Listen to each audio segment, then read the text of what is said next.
Pranam and namaste everybody. Welcome to today's session. आप सभी का आज के सेशन में हार्दिक स्वागत है.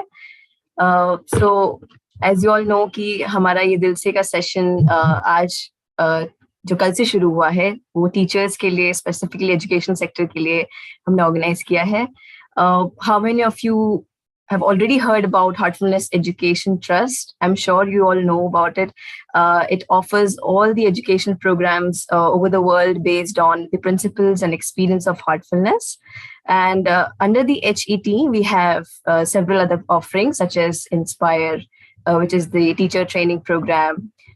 We have already covered over 50K teachers from 5,000 schools, over 1,000 training programs in the past few years. I'm also happy to share that we have also covered the offering of HELP, H-E-L-P, that is Heartfulness Enabled Life Experience, which is for adolescents.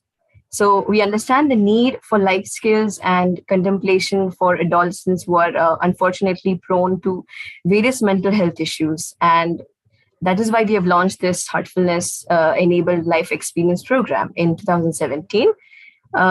Under the Heartfulness Education Trust, we also have Heartful Campus. Again, this is an initiative which brings 21st century skills and heartfulness meditation practices as our HELM, Heartfulness Enabled Leadership Mastery Program for the academia and industry. Our HELP programs are today implemented across 480 colleges and covering 165,000 students. So it is a great, happy news to share with all of you about all these statistics. Other large impact initiatives in this education space are such as you all know, Global Essay Event, which has been running from over 29 years. We also have Brighter Minds program, which was a rage all over India when it was showcased on Kaun Banega Crorepati a few months ago.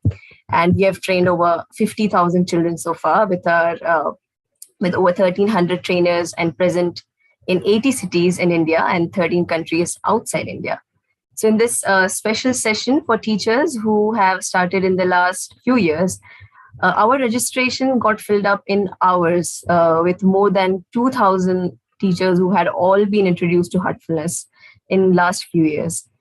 We are also joined by a few teachers from the US through this program. It is broadcast during Friday morning hours there. So welcome to all of you again. Hearty welcome. I'd like to specially welcome our principal, Mr. Vaibhav Agarwal of Bharatiya Vidya Bhavan, GIPCL Mangrol from Gujarat. I also heartily welcome Bhavana Maini, who is the Vice Principal Tagore Public School, Vaishali Nagar, Jaipur. To Ghosh ma'am, Principal of Rachna School from Ahmedabad. Welcome ma'am to this program. Suthar Mayuri Pradeep ji, Principal at NSN International School, English Medium, Visnagar from Mehsana, Gujarat. We welcome you in today's session.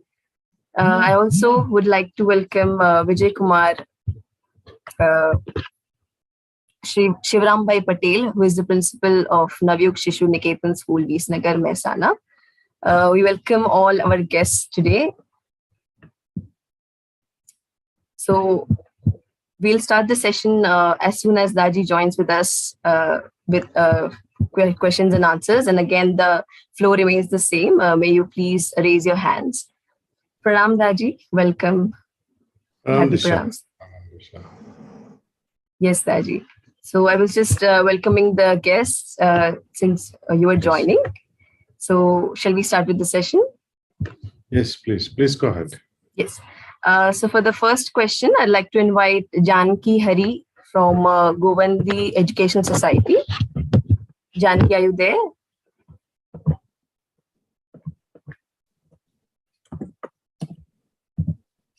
I think she's not there, so I'll just read out her question, Daaji. She wanted to ask how to motivate the teachers to teach as gurus and not just school employees. That's a tough one.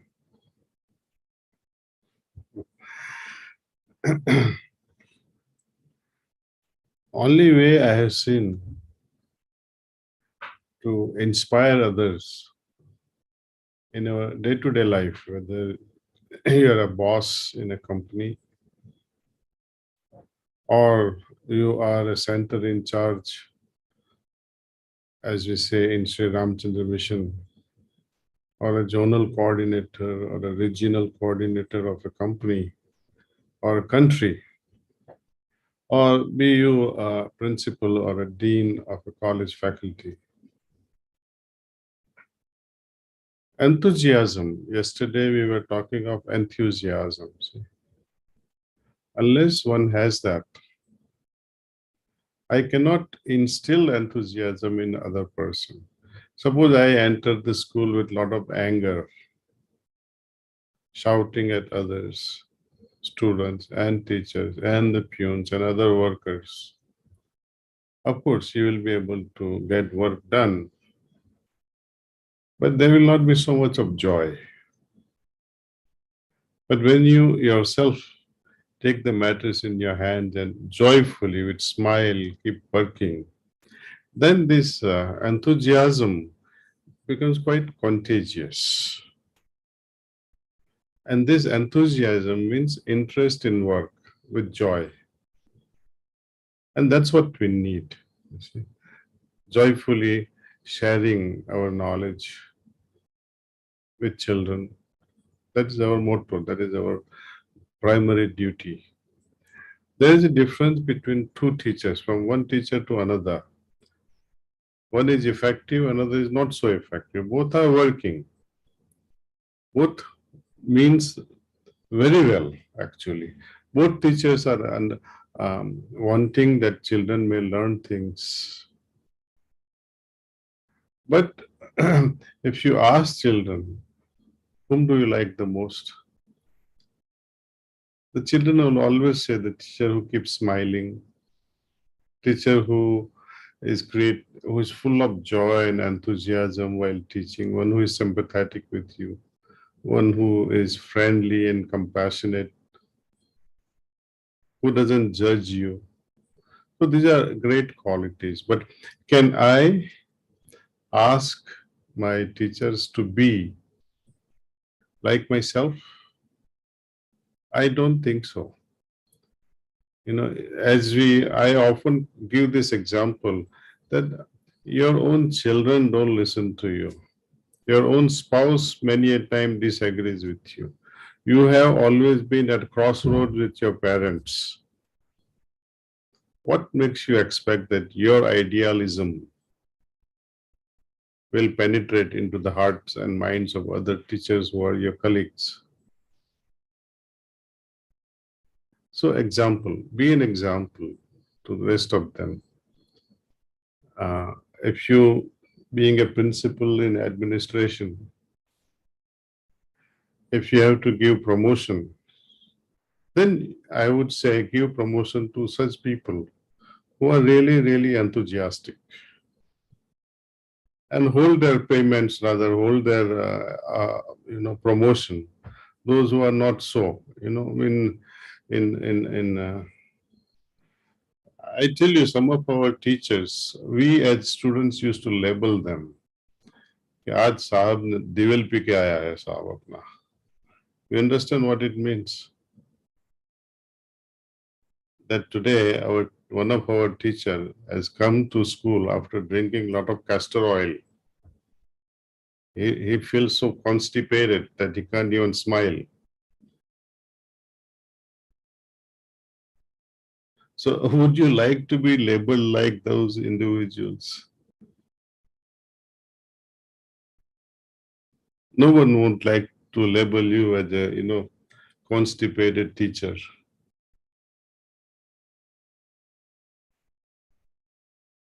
So enthusiasm, she teach with enthusiasm. And again, being a principal, it's even greater thing that you should radiate yourself a lot of joy instead of influencing them with authority.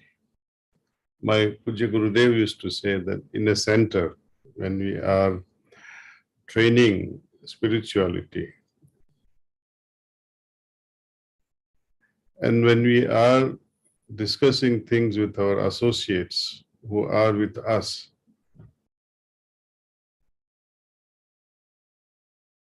it is best to impart discipline through love. Discipline should not be at the cost of love.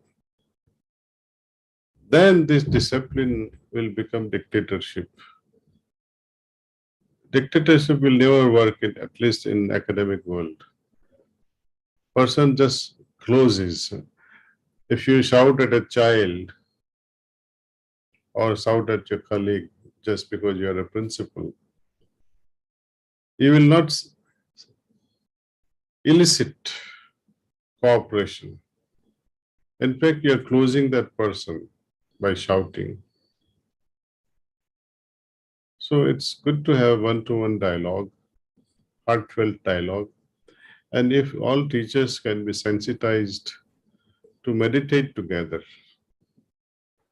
if your school is opening at 9 o'clock, and if some of your teachers can cooperate with you and say, okay, let's all meet half hour before the school opens up and meditate together, you will be able to change the atmosphere of the school in a magnificent way. There are businesses, I mean, I don't know, some of you may know or may not know, but I used to run pharmacy business in New York City and surroundings. Our working hours were 9 to 7, mostly. And the day when we request all the help, our associates to come earlier to discuss the day's plan, twice a week, we would meet half hour early before we open the business to public. And we have a discussion, we brainstorm. There will be different ideas coming. So we can have half hour early session, maybe once or twice a week in the school. Discuss things. And having completed the discussions, if you still have time, meditate together. Or those who don't like to meditate, at least keep your eyes closed and remain in silence. Thank you. Thank you, Daaji. Surely enthusiasm and joy is the key. So I'd like to call upon Dr. Mrinalini Shah to ask the question. You have raised your hand, please. Yeah. Yeah. Yes, now you can ask. Vanam Daaji. Vanam. I am a professor at IMT Ghaziabad, which is the College of Management. I have a question which I wrote was that the students of MBA, they are so much full of stress because of their expectations, careers, pay, and today's work. And when we try to convince, I sometimes tell them when they come with the problems also to meditate. But the generation feel that meditation is for the old age. They are they are of the age group of 22 to 24, 25. And it becomes very difficult to convince them or to tell them that please do meditate. I tried to connect some of them even with the preceptors. Few days they did, but post that again, they said sometimes mother, father says no, and most often than not, the college, I mean, they feel that the students will make fun or who does that, or so how can I motivate them, or how can I somewhere be the representative of you or master, so that I actually bring them to this path.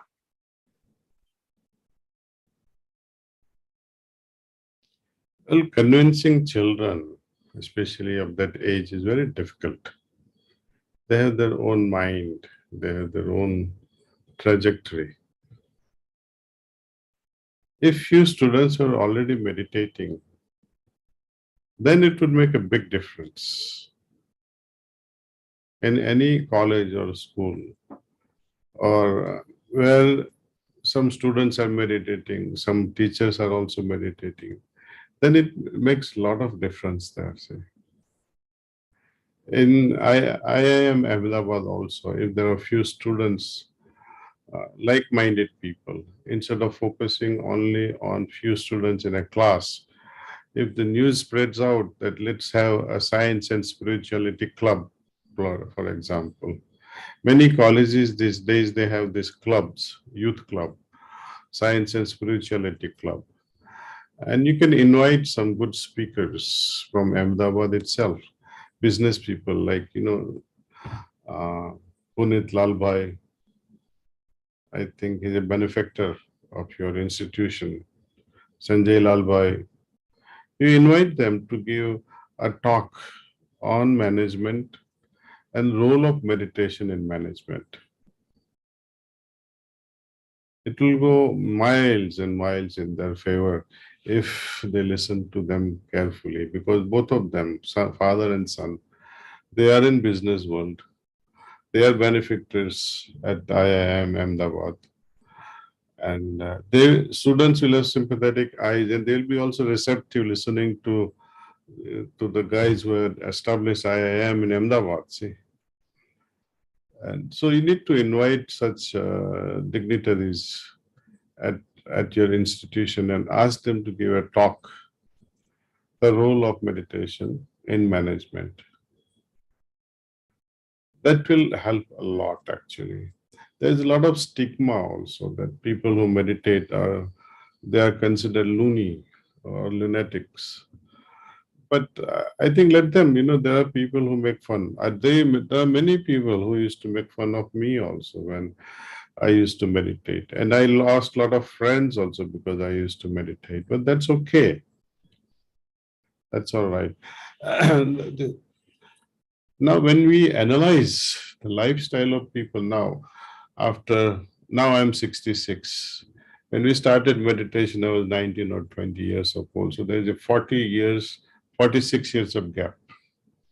Now, when we see the lifestyle of and the outcome of meditation in my life and others who were meditating versus those who were not meditating, you can see a clear difference in happiness quotient, if you might like to call it, or overall satisfaction in people's lives. You can see in children of people who are meditating and children of people who are not meditating. There's a vast difference. I mean, this difference, if I have to compare and say this is the difference, you cannot quantify and say this is a difference because the gap is so wide. It is like, as we say in Hindi, Zameen Asman ka fark hai. So meditation, to me, earlier we start, better it is. Many reasons. One primary reason is if you meditate before marriage, your entire cellular system gets attuned to a special vibrations. Your chromosomes, your genetic pattern also gets attuned to a different wavelength. Now, when such is the case, you are able to transmit genetic package to your children, which otherwise will not be there. You may start, let us say, after 30, 40, 50. But will you be able to transfer such genetic pattern to your children? It's impossible. Second thing, when you wait for such an age, you can't even sit properly. You'll be moving your legs and arms and your back so many times because older you get, your body does not cooperate with you. You can't sit long enough and meditate. Not only meditation, but I would say getting married very early is also beneficial to you because you will learn soon in your life, if not now, later on, that when you become grandparents, and when you become grandparents at the age of 70, you can't even lift your grandchild. Imagine if you get married at 30 plus and have children, and then those children will also delay. How old will you be? Maybe you might not even see your grandchildren. So it's best getting married early is good. Now, on a different topic, just you have asked us a question on meditation at early age. I would like to also emphasize, though it's not your question, why marry earlier? Suppose you have a child when you're 30 or 32. Within 15 years, you will hit menopause. At that time also, your child will be teenager, adolescence. You are going through hormonal changes. Your child is also going through hormonal changes. You are in mood swings. Child is also learning how to adjust his or her own life because of this adolescence. House remains in turmoil. You can't understand your child can't understand you, and there is a hell. And so think over the consequences of our timing in so many things. I had also shared with someone that it is good to cross the heart region and enter the Brahman Mandal as early as possible. We have main 16 chakras, 13 including the heart and above, and 3 below. One is Manipur, Swadhisthana, and Muladhara. Total 16 chakras. Now, when we cross this, Pinda Pradesh, and enter the Brahman Mandal, this is the 6th chakra and 7th chakra. Between 7th and 8th, there are 2 more sub-points. Babuji Maharaj calls them the point of passion and point of Saraswati. Point of Saraswati is where all knowledge opens up to you, which is good. But while going through this journey between 7 and 8, then you have still to cross many other points. You are also touching the passion point. Now, if you delay your spiritual journey, and let us say you are traveling through this spiritual point when you are 75 years of age, and when you are experiencing the environment prevailing at the passion point, you feel almost like a teenager as far as your libido is concerned, as far as your spiritual sexual appetite is concerned. All of a sudden, you will have so much of sexual drive, you will start wondering, what has become of me? I'm a spiritual person. I've been practicing it for so many years. And now in my old age, I'm feeling this sort of experiences. You will feel ashamed of yourself.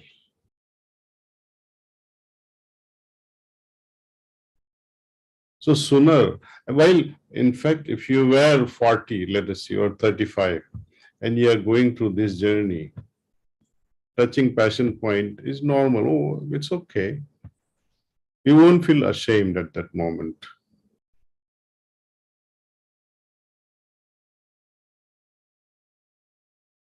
So there are many benefits actually. Disadvantages are many. First of all, you cannot sit long enough. And if you cannot sit long enough and meditate, what becomes of your spiritual journey? It's an end of it. You have to wait for another birth, another good parents who can give you good samskars and bring you to such a system like Sahajmar. Who knows if you are reborn somewhere in China or in Africa. and wishing that I should be born with the same parents. It's not going to happen, because who knows, your parents might get liberated and move on and don't come back again.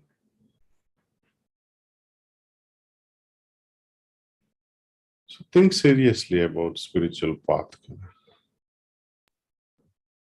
And many of us who have been practicing Sahaj Marg so well, ensure that we complete our journey as early as possible. Don't delay unnecessarily. Disha, next question. Thank you, Master. I'd like to invite Ashish Mehta ji. You have raised your hand. And may you please ask your question to the crisp and to the point, please. Thank you. नमस्कार master, मैं आशीष मेहता हूँ, associate professor Kumar university में, और मैं पिछले 20 साल से Heartfulness practice कर रहा हूँ। मेरा एक क्वेश्चन है जो अभी तक मैं फेस कर रहा हूँ। क्वेश्चन ये है कि अभी तक मैं ध्यान कर रहा हूँ, लेकिन ऐसा होता है कि हमारा ध्यान बढ़ते बढ़ते जाता है, फिर एक पॉइंट ऐसा आता है कि ध्यान करना कम हो जाता है, फिर ध्यान करते करते हम कम होते होते फिर एक पॉइंट ऐसा आता है कि फिर से हम प्रॉपर्ली ध्यान करते रहते हैं, और फिर से हम ऊपर नीचे अप्स एंड डाउन हो रहे हैं, इवन आफ्टर 20 years। इसको कैसे मिटिगेट किया जाए?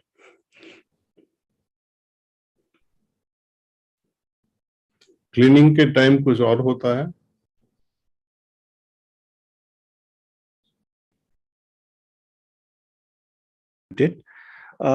होता क्या है कि ध्यान क्लीनिंग प्रॉपर करते हैं और कुछ टाइम बहुत एक्सट्रीम में बहुत अच्छा आता है, फिर धीमे धीमे वो इंट्रोपी जिसे बोलते हैं वो उससे फिर हम हटते जाते हैं, और फिर एक टाइम आता है कि सब बंद हो जाता है, फिर जोश आता है, फिर से हम शुरू करते हैं, फिर ऊपर जाते हैं, फिर नीचे आते हैं।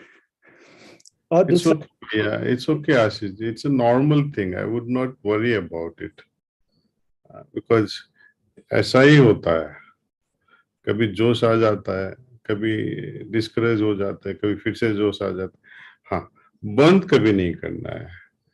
कभी इंटरेस्ट नहीं होता है, फिर भी हम ध्यान कर लेते हैं। माँ बोलती है ना, बेटे खा ले, भूख नहीं लगी माँ, फिर भी खा ले, मैं कब तक यहाँ बैठी रहूंगी, तो खाना पड़ता है। तो ऐसा ही मन में लगे तो जोश से अच्छा कर लो, जब नहीं लगे और माँ बोलती है खाना खा ले, भूख नहीं है, फिर भी खाना पड़ता है, वैसे ही मेडिटेशन में मूड नहीं आता है, फिर भी कर लेना चाहिए। ठीक है।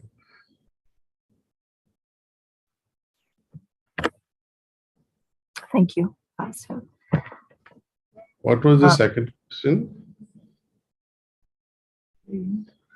आशीष, आप म्यूट हैं, आप अभी पूछ सकते हैं प्लीज।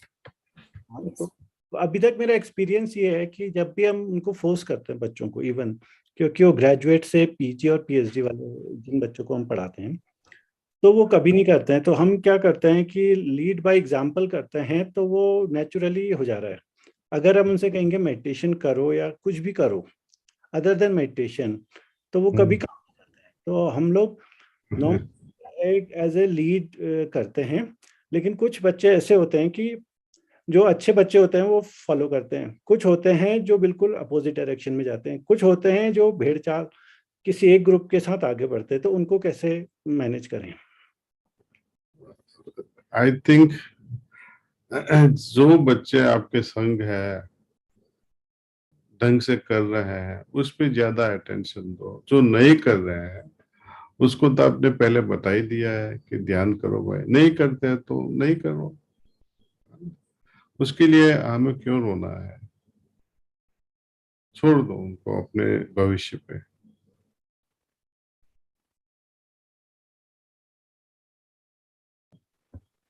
Thank you sir.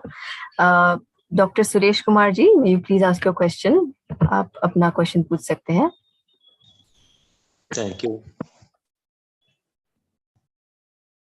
प्रणाम दाजी।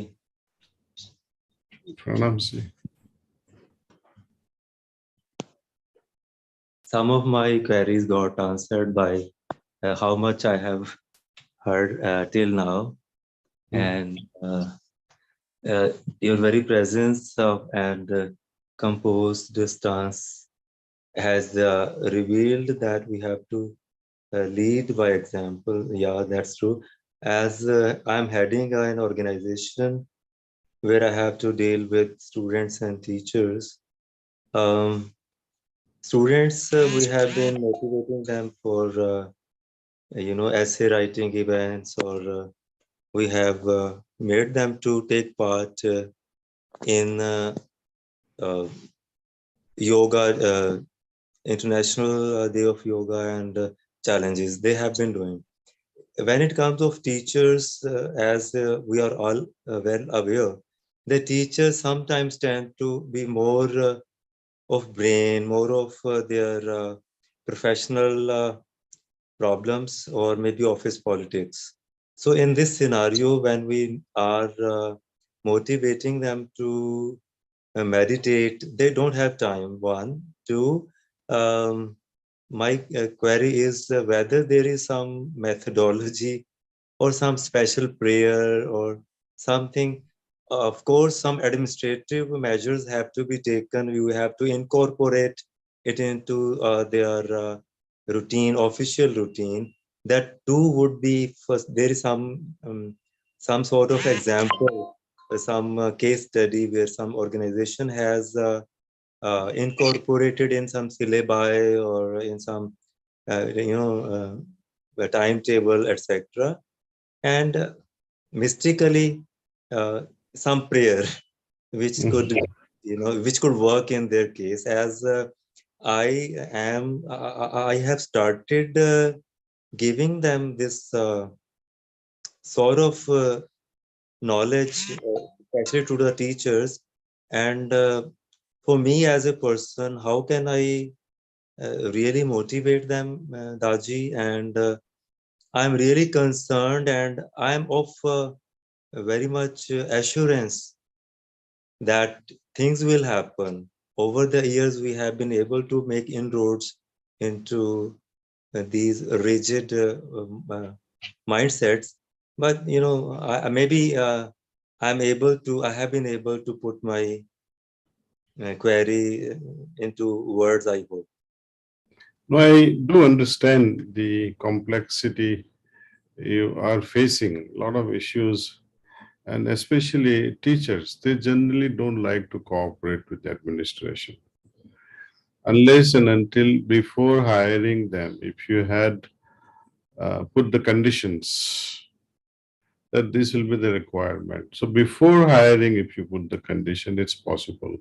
Before allowing the children to enter the college, you specify the requirements of the college, that you will have to sit for 5 minutes in silence. Right. Similarly, teachers, you'll have to come half hour early before your class begins. So things of that nature should have been in place before they were hired. Once they are hired, unfortunately, if there is no union, you are okay. If there is a union, then your administration becomes, and it's a quite headache. But interacting one individual at a time, target two teachers, groom them, make them think like you as far as spirituality is concerned. Similarly, students who are receptive to your listening, and you reward them. Students who are practicing meditation, for example, if you give them extra attention, call them by their first names. Hello, how are you? How was your meditation today? And if possible, if I was their teacher, I would give them 10 marks extra, just to show to the other students that something like that also can happen if we also meditate. We don't hesitate when it comes to getting our business deal done. For example, if I have to buy something and start a project, and the development authority of any city Says no, the officer said, no, I need to have 100 rupee per square foot before I give the permission under the table. You are giving it, happily you are giving it. Now, if your interest is making a student meditate more, giving 2 extra marks, being generous as a professor, it's not going to hurt you. If students can be bribed like this,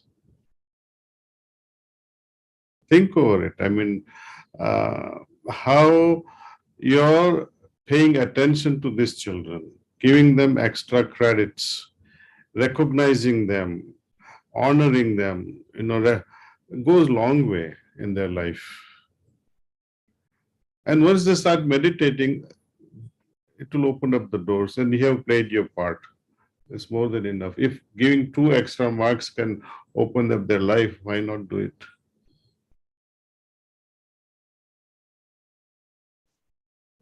Thank you.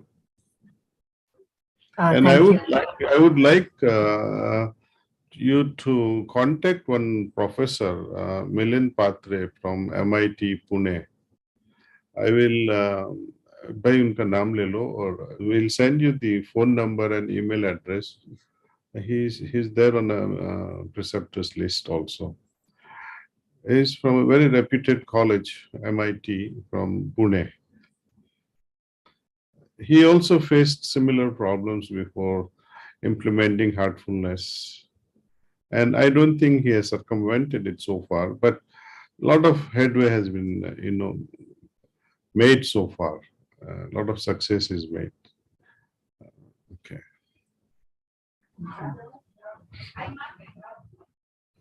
Thank you, Daaji.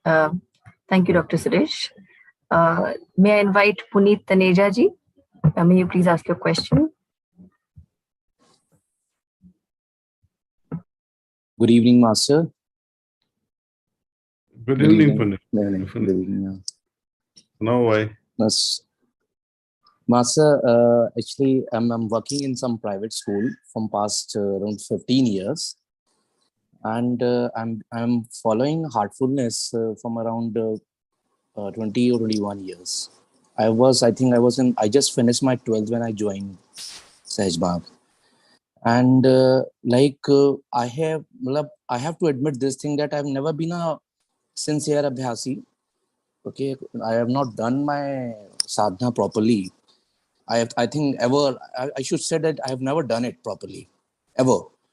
So I feel like sometime I have wasted a lot of time of my major part of my life where I was supposed to be doing so many things, but I wasted that time. Now I have a lot of regret in my heart. And now when I want to restart the things, so I feel like when I start doing it now, I feel like this regret feeling now, it comes in my path and it pulls me back. So how to overcome this, Master? And how to overcome the fear and ego?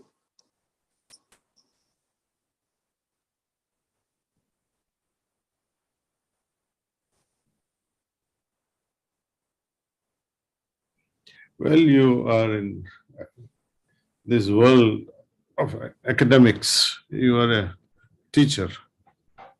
Yes, Master. Are you a good teacher?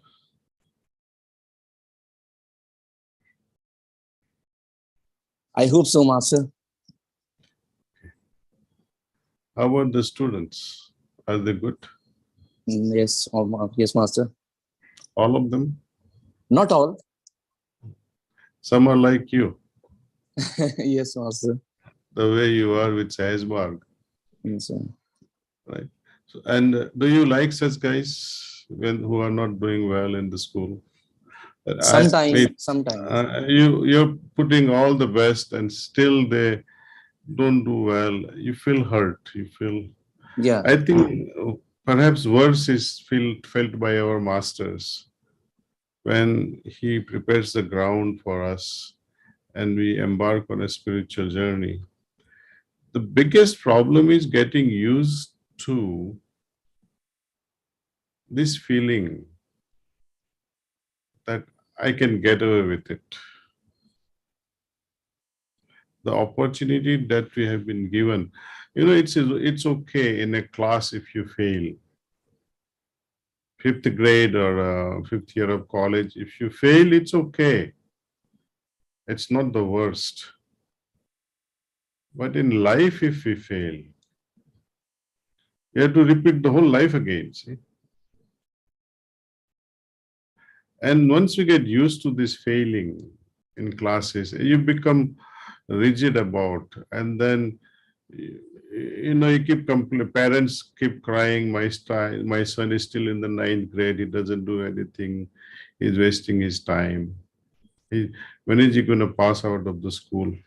Same thing happens, to us, to our Lord. When is this fellow going to return back home?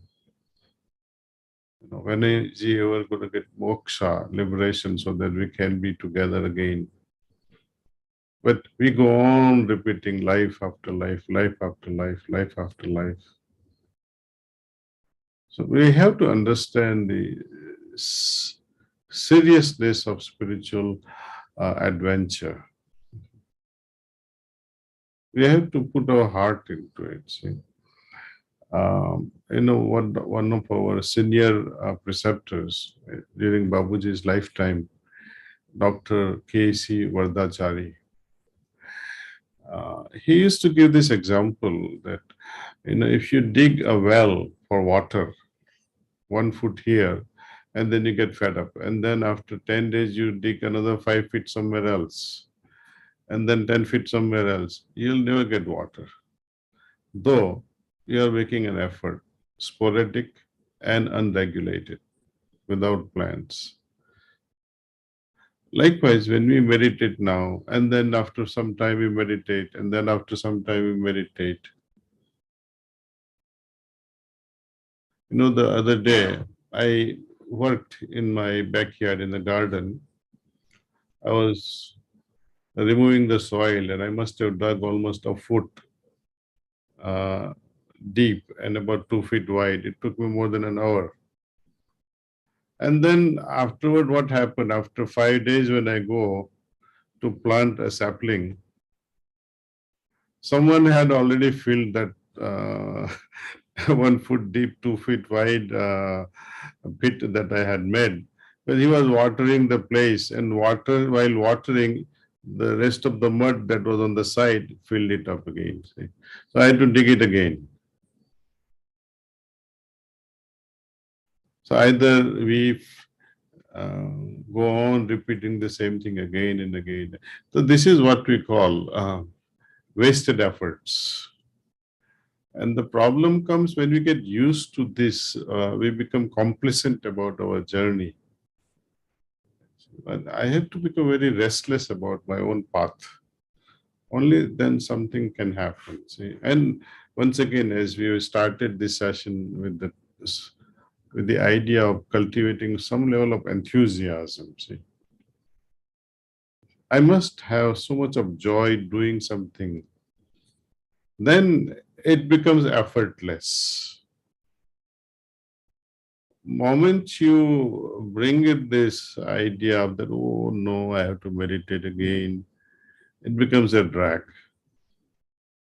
Now I like to share with you a real story from Napoleon's life.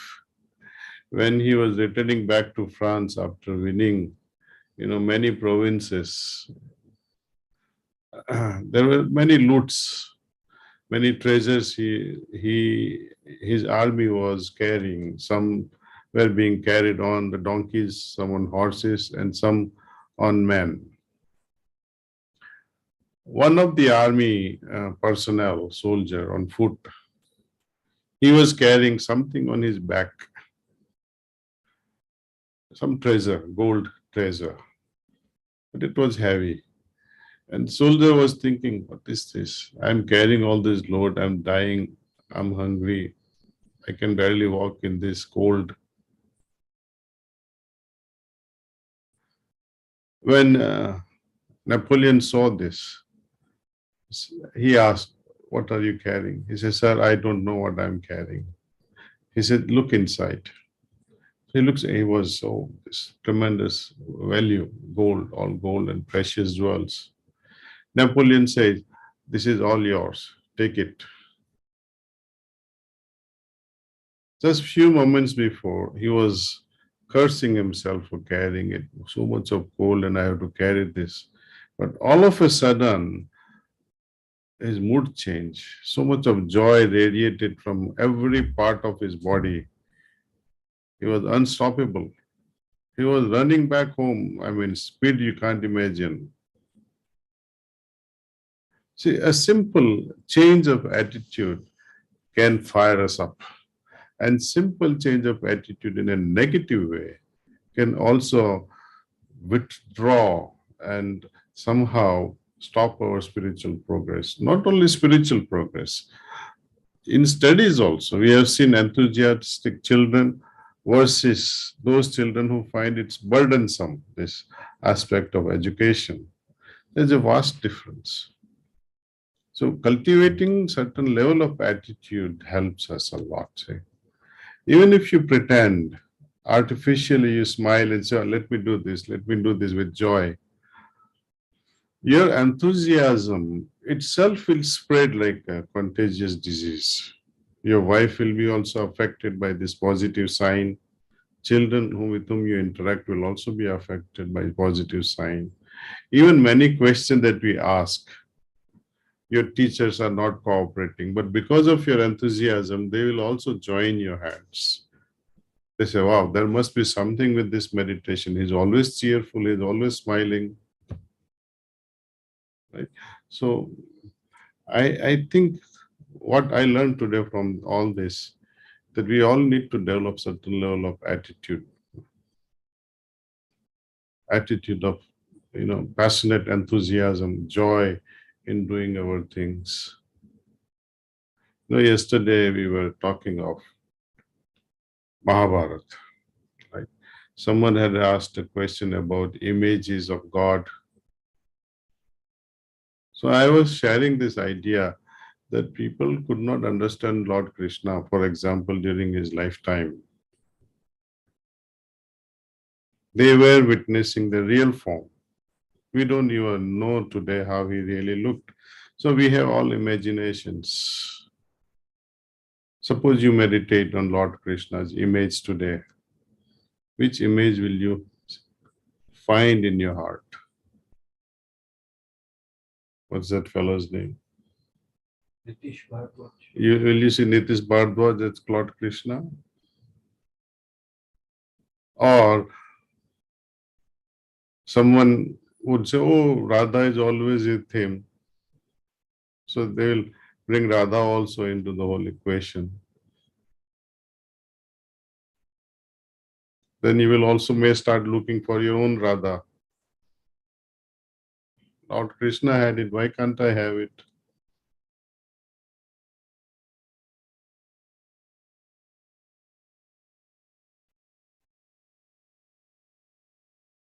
But when we look at seriously, even people like Arjun and his brothers, who were not yogis, but they followed Lord Krishna's advice all the time. Whatever he said, they did. Complete acceptance to his advices. And that's what gives them liberation. They surrendered to him. And whatever Krishna tells, we'll do that. Now, Krishna is not going to come to individual like us and say, do this, do this. It is enough what he said to Arjun. Let's do that.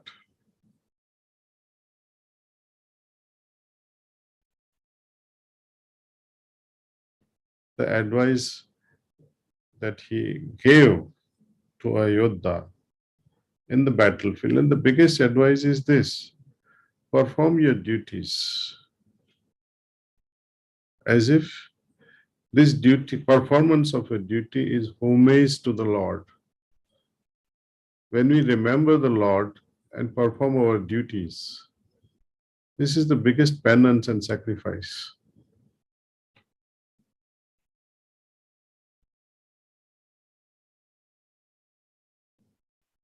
So when the work becomes worship, it is yoga. It is dynamic yoga. Every time I teach a child, I'm interacting with other teachers. I'm back home interacting with my family. And the undercurrents within me are always in touch with the Lord. It can never become burdensome to me. In fact, a person who does the work with smile will never get tired.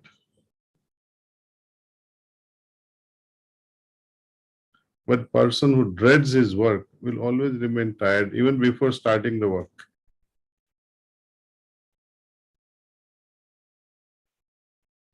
When your wife is not in a mood, then you ask her for something.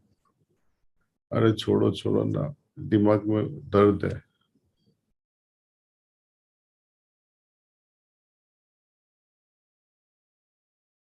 So you see, the attitude is the main thing. Anyway, we'll meditate now. And I'll ask Disha to end the sitting after, right now it's 9:15. She will end the sitting at 9:40. Okay? Sure. So I will not hang on the screen. You'll terminate the sitting at 9:40. Thank you, Disha. And thanks to everyone. And looking forward to seeing you all tomorrow. Okay, thank you. Please start meditation.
That's all.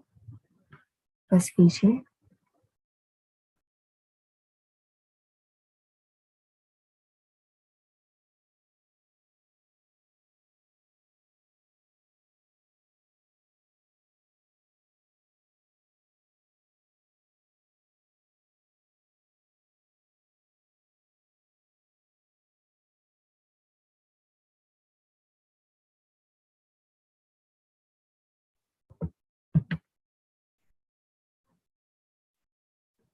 Maybe you can take your time to write your diary.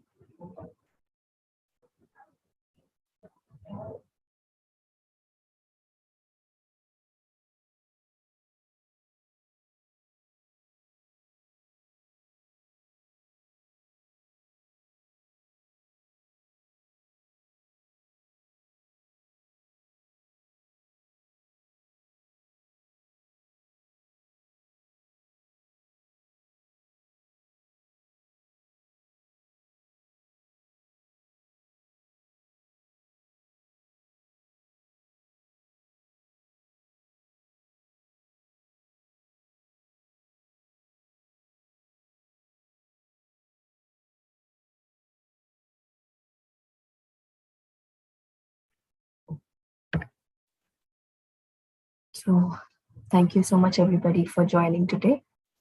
It was a great session with some amazing and valuable insights shared by Master.